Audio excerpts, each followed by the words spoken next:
tahun 2024 ialah tahun peruntungan bagi Fincantieri di Indonesia, sebab Jakarta memutuskan menganugerahkan kontrak 2 kapal fregat senilai 1,25 miliar US dollar. BNP Paribas dan Credit Agricole bertindak sebagai lender dalam kegiatan yang dibiayai oleh pinjaman luar negeri atau PLN tersebut, sedangkan SACE berlaku sebagai insurer. Tentu saja tidak sulit bagi Fincantieri untuk menemukan lender dan insurer dalam program itu, mengingat kredit rating Italia yang disematkan oleh lembaga pemeringkat seperti S&P Global Ratings, Moody's, dan Fitch Rating tergolong investment grade. Tuah yang didapatkan oleh galangan kapal asal Aprilia Racing Team tergolong cepat, sebab firma pembuat frame itu baru menjajal pasar pertahanan Indonesia pada 2020.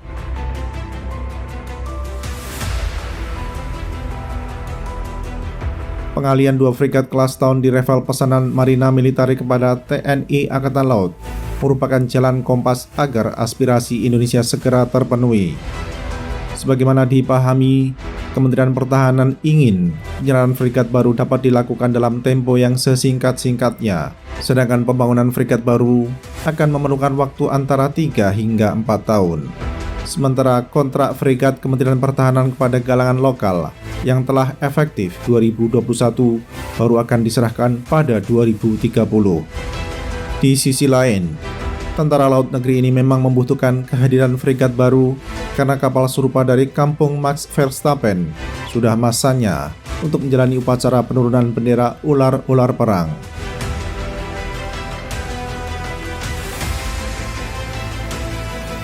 Penyerahan Patu Gliatore Polivalente da Altura atau PPA kepada Indonesia disinyalir menjadi alasan kenapa pameran pertahanan 2 tahunan di bekas lapangan terbang Kemayoran kembali digeser menjadi bulan Juni 2025. Kapan Fincantieri akan menyerahkan kapal perang yang dilengkapi dengan meriam Otto Melara 127 mm 64 sangat tergantung pada bila Medan Merdeka Barat akan melakukan transfer uang muka ke rekening galangan kapal yang pula membuat kapal selam itu. Pembayaran uang muka tahap pertama sebesar 7,5% dari nilai kontrak akan ditentukan oleh isi tas Indonesia sendiri yang saat ini sedang tertekan karena kebutuhan belanja pemerintah lebih besar daripada pendapatan yang diraup dari pajak dan non-pajak. Secara total, kementerian yang dipimpin oleh Syafri Syamsuddin memerlukan fulus senilai 2,8 triliun rupiah bagi 2 termin pelunasan uang muka.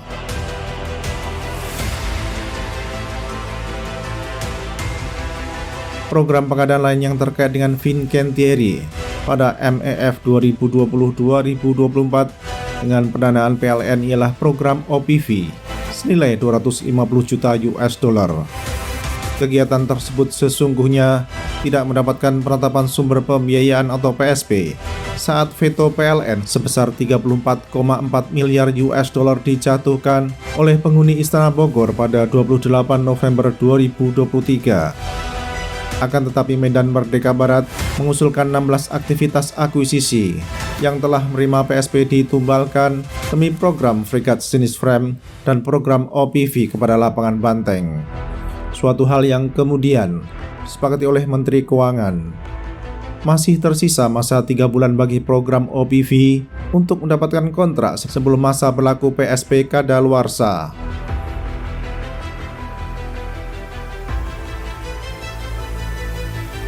Percaya diri berkat keberhasilan memasuki pasar pertahanan Indonesia pada tempo 2020-2024, galangan dari negeri pembuat Air Maki M346 kembali melirik pasar yang sama untuk masa 2025-2029.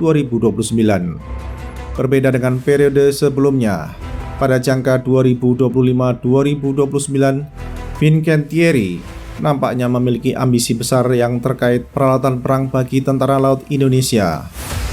Ambisi besar demikian tentu saja perlu dikelola dengan baik agar tidak memunculkan kerumitan saat kampanye pemasaran. Pada sisi lain, pada segmen pasar tertentu, Fincantieri diduga kuat akan menghadapi perlawanan yang keras dari Naval Group yang mempunyai keunggulan tersendiri di pasar Indonesia dari aspek mitra lokal maupun lobby politik tingkat tinggi.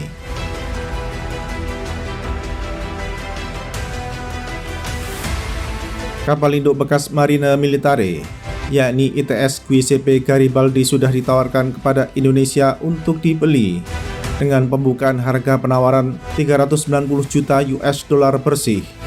Yang dimaksud bersih ialah angka tersebut sudah mencakup refurbish kapal, pelatihan calon awak kapal, dan pasokan suku cadang. Walakin masih menjadi pertanyaan tentang bagaimana konsep penggunaan kapal perang itu bila jadi memperkuat TNI Angkatan Laut. Persetujuan politik tingkat tinggi guna mengimpor kapal perang bekas yang mampu mendukung operasi AV-8B harus disokong pula oleh kesiapan konsep operasional pada tingkat bawah.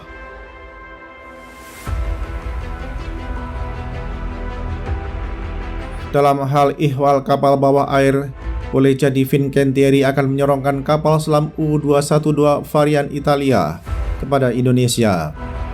Seperti diketahui, galangan kapal perang tersebut melakukan kerjasama dengan TKMS untuk desain dan pengembangan U-212, di mana versi karya anak bangsa Italia memiliki beberapa perbedaan dengan model karya anak bangsa Jerman. Untuk U-212 NFS edisi Roma memiliki badan tekan yang lebih panjang daripada motif TKMS, selain platform yang lebih senyap. Dari aspek hukum, Fincantieri mempunyai peran sebagai desain authority, sekaligus prime kontraktor bagi wahana bawah air yang dibangun olehnya.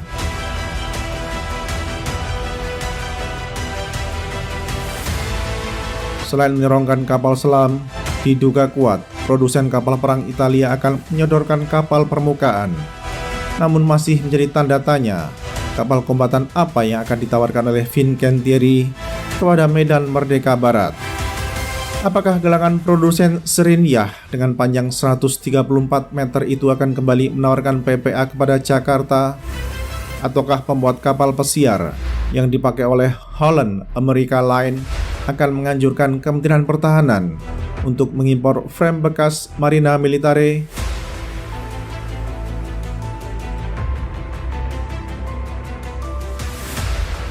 Isu PPA atau frame bekas tidak dapat dilepaskan dari aspirasi kementerian yang pernah dipimpin oleh Iwan Kusuma Sumantri tersebut, yang nampaknya ingin agar penyerahan kapal fregat dalam program pembangunan kekuatan 2025-2029 dapat diserahkan dalam tempo yang sesingkat-singkatnya. Sementara hal yang mustahil bagi Fincantieri dapat membangun PPA dalam waktu cepat. Apalagi Italia tidak memiliki cerita rakyat seperti Roro Jonggrang. Jika Roma ingin memenuhi aspirasi Jakarta, maka pilihan yang tersedia adalah mengekspor frame yang sekarang menjadi aset Marina Militare. Menurut prediksi, Fincantieri akan berduel dengan Naval Group di Jakarta dalam urusan kapal perang permukaan pada tempo 2025-2029.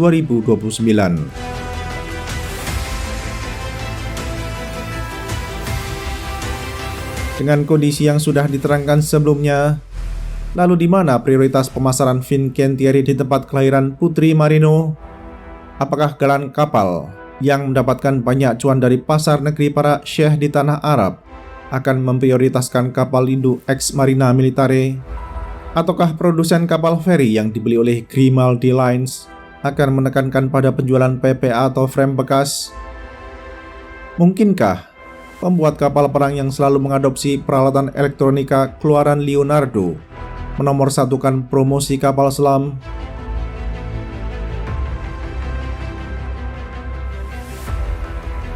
Opsi yang paling ekstrim adalah Fincantieri menyodorkan 3 solusi sekaligus kepada Indonesia, yaitu kapal induk bekas, kapal selam, dan kapal permukaan.